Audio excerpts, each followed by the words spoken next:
Master, wardens, ladies and gentlemen. Winston Churchill said, "History will be kind to me because I shall write it." And that is what he did. In these days, he would find things more difficult as communication has become much more instantaneous. We're told what is happening on the other side of the world within minutes of it happening, whether or not we want to know. Who would have believed even a year ago that I would be talking to you all like this? The result of swifter communication provides us with the option to respond equally swiftly, and that in turn increases the momentum for change. If we're honest, change is sometimes difficult. We like the change that we want, but like less the change that others want, but we don't. And if I have an overriding gratitude to you all, it is that during my time as clerk, you have been willing to accept change. I cannot in 15 minutes attempt to cover all that has happened in the past 10 years. But as I have prepared this presentation, I've been encouraged by all that the company has achieved in that time. This is your achievement, not mine. A clerk who tries to go it alone is doomed to failure. And the key relationship has to be between the clerk and the master. And over the past 10 years, the court has gifted me with a wonderful variety of masters to go out to play with. Each master is unique, but I found all of them with a deep desire to serve the company well, and that is what they have done. Recently, my first master, Past Master Hubert Lacey, reminded me how much we learnt on the job together.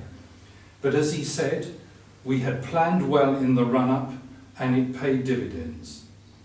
That year also saw the start of an increased focus on our charitable giving with more concentrated support for projects over a longer period. In 2010, we also started the discussions which led, in Past Master Peter Baker's year, to commencing the affiliation with the Air Cadets in East Ham. That relationship has gone from strength to our mutual benefit. Helping them start a band was one of the best things we could have done, and I'm grateful to Liveryman Chris Mackey for the time he has dedicated to its development, which has contributed to them being in regular demand to play for events. We have been to their awards evenings, we've visited them at their centre, on camp and at competitions, and they have been delighted to provide carpet guards for our events. What a treat it was to have them play at the court dinner last year. And I will also never forget the unique contribution that they made to the train naming ceremony at Paddington this March to honour their former president, Odette Hallows, GC. Isn't it good that we now have former cadets joining us as freemen? The squadron have had a tough time these last few months, and as they remobilise in September, I'm sure that the company will want to help. Thank you to Past Master Bill Marney and Assistant James Minette for leading in this relationship. The company's long association with the Royal Marines is as strong as ever, with prizes now presented for all of the landing craft training courses at One Assault Group, recently renamed 47 Commando Raiding Group. Visits to Lympstone to support the signallers training are much appreciated by the students, and it also gives each master a better understanding of the unique training that takes place at the Commando Training Centre. We've also been able to strengthen the connection with the Royal Marine Reserve at Wandsworth. As the affiliated livery company, we played a key role in the commissioning of HMS Dragon in 2012, and a number of us have been able to experience time on board. The annual award of the Royal Navy Cup is also greatly appreciated. Whilst it is the affiliation we can talk about least, the connection with the Special Reconnaissance Regiment is one which we've been able quietly but effectively to increase the help we give to, both to the regiment and its charity, Some of us have been to their training base, and the annual visit by the Master to the regiment provides a unique insight into the vital role the regiment plays in the nation's security. They are very grateful for our support, as is their Colonel-in-Chief, Her Royal Highness the Duchess of Cornwall.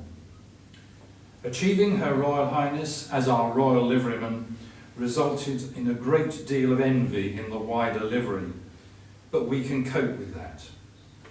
Others, including the vintners, have now followed our lead.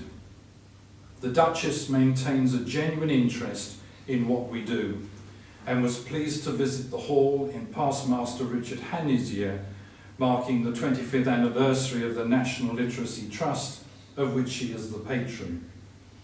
She has, of course, also provided the foreword for the Master's book.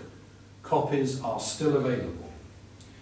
The steady development of the idea of the Master's charity has given us additional opportunity to widen our horizons, providing us with fresh charitable focus each year and even giving us the opportunity for some fun. That leads appropriately to the issue of charity, an essential part of the livery movement. A donation from the livery company to the Plaisterers charity, together with regular donations from you, the members, has enabled the capital of the fund to grow in the past 10 years from 760,000 to 1.8 million. The charity has consequently not only been able to continue support for the music at St Paul's and Peterborough cathedrals, but also to provide vital support to the Plaisterers Training Awards and embark on new relationships. For me, the most exciting of these has been the support for the Heritage Skills course run by the Prince's Foundation, about to start its third year. This has not only produced 2 new freemen in Esme Walker and Jew Sota, but also given us new and strengthened relationships with key people and businesses in the trade, several of whom have now become members. They have seen that our desire to support trade education is more than just words. The particular funding for the Heritage Skills course was made possible by the generous donation from Liveryman Andrew Spurling and a legacy from past Master Paddy Wetton. Have you thought about a legacy to the Plaisterers charity? The charity trustees are always looking for trade-related projects to support, and our strengthened relationship with the trade through the FIS will hopefully help this too. The charity has also supported the excellent education work of the Voces 8 Foundation, with a number of us hearing more about what they did in the recent Gypsars and Daubers online, and the work of Tom Daggett from St Paul's Cathedral with the choir from St Paul's Primary School in Whitechapel. I will never forget the visits we made with the choir to King's Cambridge and Christchurch Oxford over the past 2 years, and the impact that had on the understanding of the children as to what opportunities might be available to them in the future. You mean I could come here? That is the difference you are making to young lives through your support of the Plaisterers charity. And if I have one request as I depart, it is that you continue and indeed increase that support. Let me now turn to membership. I genuinely thought that over the past 10 years we had achieved a significant increase in membership. It was therefore a bit of a surprise and a disappointment to discover that the net increase in the number of liverymen during my clerkship has been 1. That is the challenge that still faces the company. However, on the positive side, the number of freemen has increased from 31 to 75, many of them being younger or working in the trade. These are the liverymen of the future and need support and encouragement. We had a bumper crop of new freemen and liverymen last year, and we welcome more today. I was delighted when the court agreed to reintroduce apprenticeships for teenagers with connections to the company. Today the number of apprentices stand at 13, but later this afternoon 3 of them will take their oaths as freemen. I am so pleased that this has come to pass before my departure.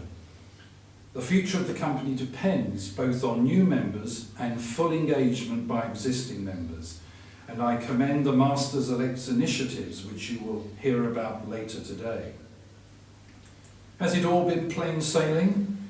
Well, sailing was almost necessary during the Great Plasterers' flood of 2016, and we have in the past 5 months all had the challenge of COVID-19. Past Master Robert Dalrymple, the chairman of Plasterers Hall Limited, will be talking about that shortly. We would not have chosen to have either of these, but we got through 2016 and we are getting through COVID by being flexible and innovative. The company has lost 3 halls and we have been on the brink of extinction on more than one occasion. Mrs. Bamping thoughtfully pointed out recently that I joined the company at a time of economic crisis and appear to be leaving it in a similar way. She wondered if these could be connected. I reminded her that in my final interview for this job in December 2009, I had pointed out that the word crisis in Chinese is represented by 2 characters, one representing danger and the other opportunity. There are dangers in current circumstances, but there are also opportunities to be grasped. And I know that in your clerk you have someone who is no stranger to either. I have had a wonderfully varied 10 years, attending fascinating events. The Waterloo 200 service at St Paul's stands out, enjoying dinners with Angela, and we have had some fascinating time entertaining people from all sorts of walks of life. We have had some wonderful events here at the Hall, and I've often heard it said that the plasterers know how to enjoy themselves. I could not have done any of this without an understanding wife and a fantastically supportive colleague in Ali. I thank them both. Will I miss it? Of course. Is it time to go? Yes.